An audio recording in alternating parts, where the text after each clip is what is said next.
Hello and welcome to this Hustle Castle boss guide, and today we'll be looking at the Emperor's Chamber.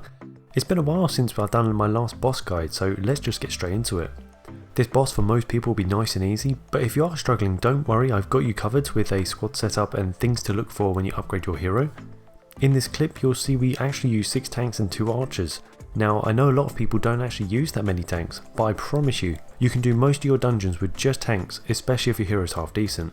So if your team consists of mainly mages, then here's a guide for you.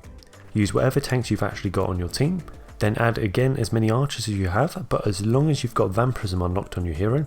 If you don't, then just completely ignore the archers and only have resurrection mages and let your tanks do all the damage.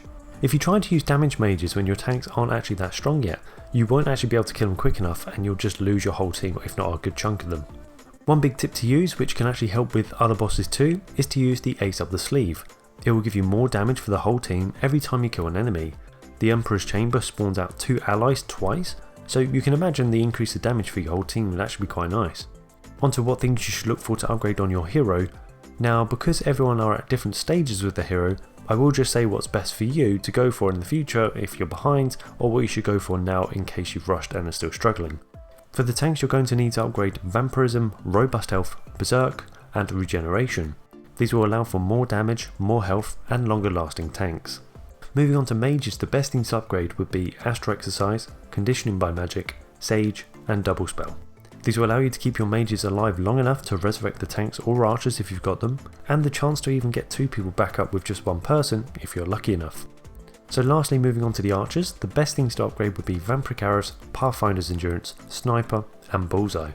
You're looking to give your archers as much damage as possible, but at the same time they need to stay alive against the enemies that spawn in, otherwise they're going to be useless. So with these things upgraded, you can do both at the same time.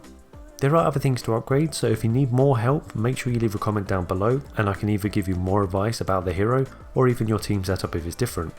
Don't forget I do diamond giveaways sponsored through Hustle Castle, so thank you to them. And you can join that giveaway in the description with your chance to earn some well-deserved diamonds. Or at least you could head to my Twitter page for the most up-to-date giveaway, depending on when you see this video. Thank you again for watching, and make sure you get subscribed for more boss guides in the future. And why not check out my Lost Temple boss guide? I know that's another tough boss for a lot of people and it might give you some great insight.